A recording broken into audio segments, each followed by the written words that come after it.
Hola chicos y chicas, sean todos muy bienvenidos. Hoy vamos a hablar sobre la salud mental en la población infanto-juvenil en Chile. Veamos, ¿qué sucede dentro del aula? Existen muchas teorías que ahondan en la ciencia del organismo humano, su comportamiento y su salud. En esta línea de pensamiento es que nacen teorías como la teoría humoral. La teoría de los 4 humores es acerca del cuerpo humano. Fue adoptada ampliamente por médicos y físicos de Grecia y Roma. Esta teoría fue originada por Hipócrates, un famoso y destacado médico de la antigua Grecia, conocido por muchos como el padre de la medicina. Otro famoso médico, cirujano y filósofo griego, llamado Claudio Galeno, se encargó de desarrollar esta teoría. Desde Hipócrates, la teoría humoral fue el punto de vista más común del funcionamiento del cuerpo humano en la medicina europea hasta la llegada de la medicina moderna a mediados del siglo XIX. Para comprender la idea de la teoría de los 4 humores, debemos conocer la idea de sujeto que se tenía en ese tiempo. Descartes, un filósofo, matemático y físico francés, propuso la idea de entender al ser en base a la dualidad del cuerpo y del alma. El alma es dueña de la razón y el intelecto, por lo que le otorga al sujeto la capacidad de ser, mientras que el cuerpo, siendo parte de lo natural, le da al sujeto la capacidad de desear. Esta idea de sujeto nos presenta la existencia de un cuerpo y un alma como entidades cohesionadas e indivisibles, lo que implica que en ese tiempo se mantuvo la concepción de que la mente y el cuerpo eran una sola realidad, por lo que la mente tenía efectos en el organismo físico y viceversa. Ahora conocemos aspectos históricos y también la idea de sujeto que se tenía en ese tiempo, pero ¿qué nos dice la teoría de los humores? Bueno, aquí nuestro amigo Hipócrates nos va a explicar qué dice su teoría. La patología general del cuerpo humano se encuentra dada por la presencia de 4 sustancias básicas, las cuales denominé humores. Estas son sustancias líquidas del cuerpo, las cuales deben permanecer en un perfecto equilibrio, para así evitar todo tipo de enfermedades, tanto del cuerpo como del alma. Por ende, cualquier déficit o exceso de alguno de estos 4 humores podría decantar en algún malestar. Ya sabemos un poco sobre la base de la teoría humoral. Ahora veamos cuáles son estos famosos 4 humores. Primero tenemos la sangre, que viene del corazón y representa el calor. Luego tenemos la bilis negra, que procede del vaso y significa humedad. Luego tenemos la bilis amarilla, que es secretada por el hígado, equivale a la sequedad. Y por último está la flema, que emana desde el cerebro y se difunde por el cuerpo. Esta está relacionada con el frío. Gracias a Galeno y el desarrollo que le dio la teoría, se atribuyeron tipos o temperamentos a las diferentes composiciones humorales. El sanguíneo, lleno de entusiasmo, valiente, esperanzado y amoroso, que debe su temperamento a la fuerza de la sangre. El melancólico, repleto de tristeza, abatido y depresivo, originado por el funcionamiento y exceso de la bilis negra. El colérico, propenso a la irritabilidad y con mal temperamento, causado por el predominio de la bilis amarilla. Y finalmente el flemático, persona calmada, racional y pausada, debido a la predominancia de la flema en el cuerpo. Entonces, podemos resumir que la teoría humoral dice que el desequilibrio de los humores en el organismo afecta nuestra forma de ser, de sentir, de pensar y de comportarnos. En la actualidad, esta teoría se encuentra en desuso, pero posee una importancia a nivel histórico, ya que fue tal la trascendentalidad de esta teoría que influyó incluso en la sociedad en términos políticos. Teóricos políticos de la época hicieron uso del concepto humoral como fundamento en la selección de un gobernador adecuado, por lo que, según lo que dicta esta teoría, buscaban un varón perfecto, que hubiese alcanzado el mejor equilibrio moral. Esta teoría posee el mérito de haber sido la primera clasificación de personalidades, también de haber sido la primera aproximación de comprender las emociones a través de referentes fisiológicos, y también se le conoce por ser la primera aproximación a la psicología. Como se pueden haber dado cuenta, esta teoría fue el primer acercamiento a lo que en la actualidad conocemos como salud mental. El término salud proviene del latín salus, que significa salvación. Esta es definida como un estado de completo bienestar físico, mental y social, y no solamente a la ausencia de afecciones o enfermedades. Por otra parte, el concepto mental proviene del latín mentalis, que se refiere a algo relativo al pensamiento. De esta manera, se desprende que salud mental hace referencia a un estado completo de bienestar del pensamiento o la mente, es decir, en el ámbito psicológico, o lo que Hipócrates y Galeno llamaban equilibrio humoral. En la actualidad, la salud mental ha cobrado una gran importancia en las demandas sociales de la población chilena. Prueba de esto fue el movimiento estudiantil del año 2019, en el cual se hizo un claro énfasis en la necesidad de tomar medidas por parte del sistema educativo nacional para resguardar la salud mental de todos y todas las y los estudiantes. De la misma forma, esta temática se hizo presente a lo largo del estallido social que se vivió en nuestro país a finales del 2019. En esta oportunidad, el pueblo alzó la voz para hacer notar que dentro de las tantas demandas sociales se encuentra muy latente la nula atención y potente precarización de la salud mental del sistema público. Todo esto da cuenta de que existe un desequilibrio emocional latente en parte de la población. Esta despreocupación en cuanto a la salud mental infanto-juvenil por parte del Estado de Chile se puede ver reflejada en la prevalencia de muchas afecciones psicológicas en niños, niñas y jóvenes chilenos en diferentes contextos. A nivel nacional, estudios de prevalencia de trastornos psiquiátricos en población infantil chilena revelan que el grupo etario de 4 a 11 años posee una prevalencia de trastorno mental correspondiente al 27,8%, determinadas principalmente por el trastorno por déficit atencional e hiperactividad. Cabe mencionar que del grupo etario de adolescentes de 12 a 18 años, la prevalencia de cualquier trastorno llega a 16,5%. Por otra parte, se estima que el 69,1% de los niños, niñas y adolescentes que se encuentran bajo sistema de protección de derechos presentan al menos un trastorno mental, los cuales conllevan a conductas suicidas, a adicciones, a conductas sociales disruptivas, entre otros. Además, el 86,3% de los adolescentes entre 14 y 17 años que se encuentran en centros privados de libertad presentan algún tipo de trastorno, como consumo de sustancias, déficit atencional o comorbilidad psiquiátrica, vale decir que presenta uno o más trastornos. Si bien la prevalencia de los trastornos mentales ha ido en aumento a lo largo del tiempo, el gasto público de la salud nacional no ha aumentado en relación a la creciente demanda. Este es bajo en relación a los países desarrollados, llegando solo al 2,4% del gasto total de la salud, cifra que se encuentra muy lejos de la recomendación mínima de la OMS. Enfermedades más frecuentes en la población infanto-juvenil chilena. El estrés es la respuesta inespecífica del organismo ante cualquier demanda energética. El término estrés proviene de la física y hace referencia a la presión que ejerce un cuerpo sobre otro, siendo aquel que más presión recibe el que puede destrozarse. De acuerdo con el conocimiento psiquiátrico científico actual y los estudios de la prevalencia de esta enfermedad en la población, se dice que el trastorno depresivo es una condición médica que incluye anormalidades del afecto y del ánimo, de las funciones vegetativas, cognitivas y de la actividad psicomotora. Una curiosidad sobre esta patología es que al hablar de ella estamos tratando uno de los trastornos psiquiátricos más antiguos. En épocas pasadas era conocida como melancolía. Es interesante ver la trascendentalidad de la depresión a lo largo de la historia. Se llegó incluso a manifestar a través del arte. En épocas renacentistas se asociaba el temperamento melancólico con el genio artístico y la locura creativa. La ansiedad se define como un sistema complejo de respuestas conductuales, fisiológicas, afectivas y cognitivas, que se activa al anticipar sucesos que se perciben como acontecimientos imprevisibles e incontrolables, que podrían amenazar los intereses vitales de un individuo. Las respuestas fisiológicas automáticas que normalmente ocurren en presencia de una amenaza o de un peligro se consideran respuestas defensivas. Estas conllevan una activación autónoma o automática que prepara al organismo para afrontar el peligro huyendo o luchando.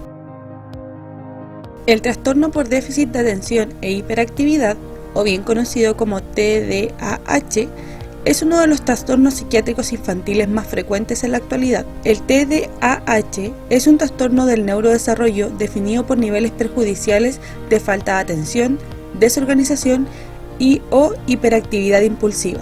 aunque cabe mencionar que en la actualidad se dice que existe un sobrediagnóstico de niños con esta patología. Ahora veremos cuáles son las bases biológicas de estos trastornos. Inicialmente tenemos el eje hipotálamo-hipófisis adrenal, el cual es responsable de la respuesta ante el estrés.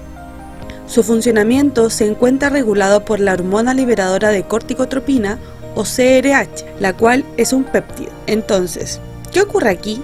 En el núcleo del hipotálamo reside la CRH, la cual es transportada a la hipófisis, en donde estimula a las células productoras de la hormona adrenocorticotropina, la que pasa mediante la circulación periférica y estimula a la corteza suprarrenal, para que ésta secrete glucocorticoides, particularmente cortisol. El cortisol modula la intensidad y duración de la reacción del hipotálamo por el feedback negativo de los glucocorticoides a nivel hipocámpico. Por ende, la liberación de cortisol es producto de la presencia de algún estresor que amenaza al organismo. La hiperactividad de este mecanismo se traduce en una alteración endocrina conocida como hipercortisolismo. Y si consideramos que nuestro cuerpo secreta esta hormona como respuesta al estrés, implica que la constante secreción y acumulación de este equivale a decir que nuestro cuerpo está en un estado de lucha que origina un comportamiento de constante preocupación, lo cual puede desembocar en la sensación de presión constante y en el peor de los casos puede originarse un cuadro depresivo, estrés crónico o ansiedad. Por ende, la hormona liberadora de corticotropina no solo media las respuestas endocrinas del estrés, sino que también se involucra en otras respuestas cerebrales y conductuales. Por otro lado, tenemos la relación entre los sistemas monoaminérgicos y su relación con el desarrollo de patologías mentales. Una de las primeras hipótesis sobre las causas de la depresión, la ansiedad y el TDAH se encuentran relacionadas con los sistemas monoaminérgicos. Esto apunta a una hipoactividad en los sistemas monoaminérgicos, es decir, una baja neurotransmisión de neurotransmisores como la serotonina y la noradrenalina. Esto podría desencadenar en algún trastorno mental. Este fenómeno se ocasiona por el bloqueo de los neuroreceptores en la neurona postsináptica. Por ende, en la depresión, la síntesis y disponibilidad de serotonina o noradrenalina está disminuida en los circuitos neuronales del sistema nervioso central, lo cual puede generar baja tolerancia al estrés, disminución del umbral del dolor, alteraciones en el ciclo circadiano debido a la baja producción de melatonina, disfunción cognitiva, fatiga y dificultad o imposibilidad para sentir sensaciones. En esta misma línea, la producción disminuida de serotonina, noradrenalina, se encuentra relacionado con la ansiedad y de la misma manera, un déficit dopaminérgico o fallo en el metabolismo de este neurotransmisor sería la causa del trastorno de déficit atencional e hiperactividad. Como hemos podido apreciar, la salud mental de los individuos lleva siendo tema de estudio desde hace siglos, pero a día de hoy hemos sido testigos de cómo ésta se ve afectada en estos meses de encierro. En la tele, las noticias o en redes sociales se ha manifestado que la crisis sanitaria y el confinamiento en casa han obligado a cientos de familias a tener que adaptarse a un nuevo ritmo de vida, donde la dinámica establecida del hogar tuvo que ser modificada por completo. Lo anterior quebró los esquemas de la sociedad, generando que las consultas virtuales de salud mental aumenten hasta un 200% en los meses de abril y mayo. Si en estos meses de encierro has sentido algún tipo de complicación a nivel psicológico, puedes llamar a estos números, los cuales serán atendidos por un equipo del área psicosocial que te orientarán en materia de autocuidado y bienestar emocional en este contexto de pandemia. En cuanto a las causas que contribuyen al desarrollo de enfermedades mentales, es importante destacar que la mayoría de los trastornos son provocados por una combinación multifactorial, en los que inciden tanto los factores biológicos como los factores ambientales. En lo que respecta a los factores ambientales, los traumas, el daño emocional y el abuso de sustancias contribuyen al desarrollo de trastornos mentales. Para comprender el impacto que tiene esta problemática en la población infanto-juvenil, es que debemos preguntarnos, ¿qué grupos sociales a los que pertenecen muchos niños, niñas y jóvenes se pueden ver mayormente afectados por trastornos del tipo psicológico? Primeramente hablaremos de género. Tras estudios, se ha constatado que las prevalencias más altas de padecer trastornos alimenticios, depresión y ansiedad es en mujeres, y sobre todo en mujeres adolescentes. En contraste, los hombres son más propensos a sufrir problemas de conductas violentas y antisociales. En consecuencia, Se cree que la exposición de la mujer a la sociedad, a sufrir experiencias de discriminación y violencia física, psicológica o sexual, aumenta el riesgo de desarrollar algún tipo de trastorno. Otra arista que es necesario mencionar y relacionar son las realidades vividas por niños, niñas y adolescentes que forman parte del pueblo mapuche, considerando la represión política que estos viven. Este grupo constituye un grupo vulnerable, por lo que en aquellos niños, niñas y jóvenes que viven en contexto de represión se ha evidenciado un serio impacto en su sanidad mental, ya que vivir en constante conflicto altera la cotidianidad del menor y de su desarrollo. Situaciones como muertes de adolescentes e infantes en los enfrentamientos, ataque y represión a las comunidades decantan en un colapso personal y familiar en comunidades mapuches. Algunos estudios mencionan que niños mapuches entre 2 y 15 años presentan algún tipo de sintomatología somática asociada a trastornos como estrés postraumático, trastornos adaptativos, depresión, trastorno ansioso, entre otros. Finalmente, en el caso de disidencias sexuales, también se puede constatar cierta prevalencia a sufrir afecciones psicológicas, ya que son víctimas constantes de los prejuicios sociales. Investigaciones señalan que el nivel de prejuicio sexual dirigido a la población transgénero es más alto que el dirigido a personas gays, lesbianas o bisexuales. De estas problemáticas, en Chile se desprende que la depresión y la ansiedad aquejan fuertemente a la población, además de altos niveles de discriminación, lo que ha llevado incluso a un alto porcentaje de estas personas a intentar el suicidio. Todo lo que hemos señalado hasta aquí deja en claro que la salud mental es una problemática tingente a la época desde muchas perspectivas, además de ser un problema que aqueja a niños y jóvenes chilenos. Si consideramos que dentro de la población infanto-juvenil hay un alto porcentaje de niños y jóvenes que desarrollan y viven con alguno de los trastornos especificados, es evidente que dentro del aula nos enfrentaremos como futuros docentes a esta realidad, en la que estas afecciones pueden, en la mayoría de los casos, intervenir o dificultar los procesos de enseñanza-aprendizaje. Con el fin de conocer la visión experiencial de actores educativos que experimentan in situ la realidad de esta problemática en el aula, quisimos recopilar algunas vivencias. A partir del pequeño diálogo que se generó con 3 docentes de colegio, un docente de preuniversitario y un psicólogo, se lograron evidenciar ciertas directrices que nos orientan como futuros docentes para enfrentar la realidad de la salud mental en las aulas chilenas. Primeramente, se hace mucho énfasis en realizar un trabajo interdisciplinario como cuerpo docente y también con otras entidades escolares, como lo son los profesionales de los programas de integración escolar PIE, para así poder entender desde un plano más amplio la realidad del estudiante cuya salud mental se ha visto afectada.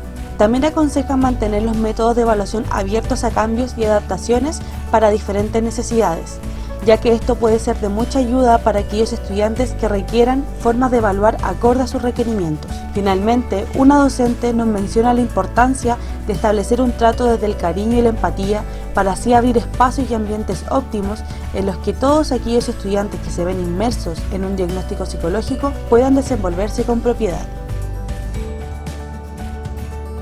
Se han desarrollado diversas estrategias que guían el actuar de los docentes dentro del aula. Una de estas son las intervenciones basadas en mindfulness, aplicadas en contextos educativos. Se define mindfulness como una forma de conciencia no evaluativa, centrada en el presente, en la que cada pensamiento, sentimiento o sensación que surge en el campo atencional es reconocida y aceptada tal como es, sin juicios de valor. Entonces, esta técnica se centra en la atención consciente, donde quien la practica toma conciencia de diversas facetas de sus experiencias en el momento presente. El desarrollo de estas intervenciones en jóvenes han mostrado reducción de síntomas depresivos, de ansiedad y de estrés, así como aumento en la autoestima. Como antecedente, una reciente revisión de 28 intervenciones basadas en mindfulness para niños y jóvenes en las escuelas reportó un aumento en atributos psicosociales que promueven la conducta prosocial, tales como involucramiento en el aula, regulación emocional, habilidades sociales, competencia socioemocional, afrontamiento de situaciones adversas, afecto positivo, optimismo y mejor conducta en el aula. Por otra parte, se encuentran los primeros auxilios psicológicos, los cuales se definen como una herramienta de apoyo pensadas en el acompañamiento de aquellas personas que se encuentran en escenarios de crisis. Esta herramienta posee 5 pasos. Primero, tenemos el paso de escucha, de comunicación y de aceptación. Luego tenemos el paso de identificar las necesidades y preocupaciones de la persona que busca ayuda. Como tercer paso, analizar las posibles soluciones. Como paso 4, tenemos acciones concretas para tratar la crisis. Y como quinto y último paso, tenemos un seguimiento del progreso. Como podemos ver, esta es una herramienta que nos puede servir como docente, ya que nos entrega un camino a seguir para ayudar a algún alumno o alumna que se encuentre en alguna situación de crisis.